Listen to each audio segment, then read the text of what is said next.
더불어민주당이 이태원 참사 책임을 묻겠다며 추진한 이상민 행안부 장관 해임 건의안이 오늘 국회 본회의를 통과했습니다. 국민의힘 의원들은 크게 반발했고 국정조사 특위위원들은 전원 사퇴를 선언했습니다. 먼저 최규진 기자입니다.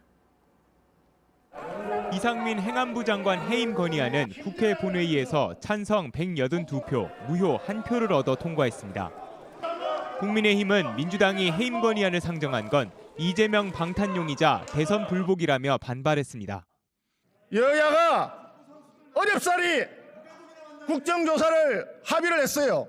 책임자 처벌이 먼저 된다면 그렇다면 국정조사를 왜 해야 됩니까? 하지만 민주당은 이 장관 해임 건의안이 진실과 책임의 문을 여는 출발점이라고 맞받았습니다. 유가족은 물론 국민의 압도적인 대다수가 이상민 장관을 즉각 파면함으로써 그 정치적, 도의적 책임을 엄중하게 물을 것을 한결같이 요구하고 있습니다.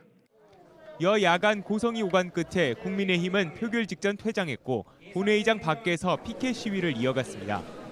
결국 이 장관 해임 건의안은 민주당과 정의당, 무소속 의원들의 찬성으로 통과됐습니다. 윤석열 정부 출범 후 국회에서 국무위원 해임 건의안이 가결된 건 지난 9월 박진 외교부 장관에 이어 이번이 두 번째입니다. 국민의힘은 윤 대통령에게 거부권 행사를 건의하겠다며 국정조사 특위 소속 의원들도 전원 사퇴할 것이라고 밝혔습니다. 반면 민주당은 윤 대통령이 해임 건의안을 거부하면 임시국회에서 곧바로 탄핵 소추안을 추진하겠다는 방침입니다. JTBC 최규진입니다. 앞서 보신 것처럼 오늘 이상민 장관의 해임 건의안이 통과되면서 이제 최종 인사권자 윤 대통령에게 관심이 쏠리고 있습니다. 당장 국회는 어떻게 돌아갈지 취재기자 통해서 좀 더 알아보겠습니다. 최수연 기자 나와 있습니다. 자, 당장 해임 건의안에 대해서 대통령실의 입장 나왔습니까? 대통령실은 오늘은 일단 별도의 입장을 내지는 않았습니다. 오늘 대통령실 고위 관계자와 얘기를 좀 나눠봤는데요. 현재 입장은 없다고 했습니다. 그러면서 입법부 차원에서 상징적인 의사표현을 한 것인데 바로 즉각적인 입장을 낼 사안은 아니라고 말했습니다.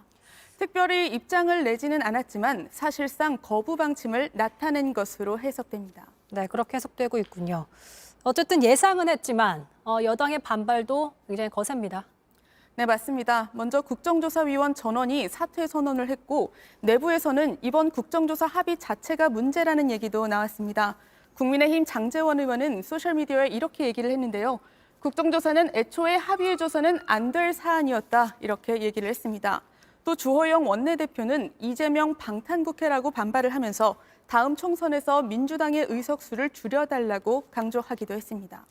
여야가 지금 강대강 정국으로 점점 치닫고 있는 모습인데 이렇게 되면은 지금 15일 예산안 처리 가능합니까?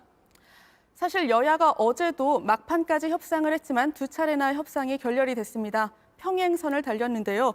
결국에는 국회의장까지 회동을 한 이후에 예산안 처리 시한을 오는 15일, 그러니까 이번 주 목요일이죠. 이때로 미뤘습니다.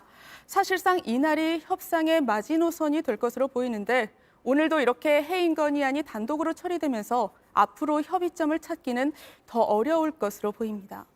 자, 그렇다면 짚고 싶은 게 여야 지금 협의에서 핵심 쟁점이 되고 있는 게 뭡니까? 먼저 가장 큰 거는 법인세 인하입니다. 국민의힘은 투자 활성화를 위해서 법인세 최고 세율을 25%에서 22%로 인하하는 안을 제시를 했습니다. 반면 민주당은 이는 일부의 대기업을 위한 초부자 감세라면서 반대하고 있습니다.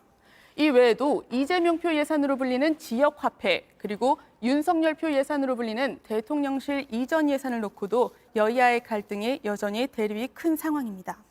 아까 15일이 마지노선이라고 얘기를 했는데 본회의 15일조차 넘어가면 이제 그때는 어떻게 되는 겁니까? 일단 그때까지 협의를 하지 못하면 두 가지 안을 놓고 표결에 들어갈 가능성이 큽니다. 먼저는 정부 여당의 안이 있고 그리고 민주당이 만들고 있는 수정안을 놓고 표결에 들어갈 수 있습니다. 오늘 이재명 대표는 민주당 표에 감액 예산안을 만들어서 처리하자고 했습니다. 증액은 정부 승인이 있어야만 가능하지만 감액은 정부 승인이 없어도 국회 차원에서 처리가 가능하기 때문입니다. 국민의힘은 상당히 반발하고 있는데 이 양측의 입장 모두 들어보겠습니다.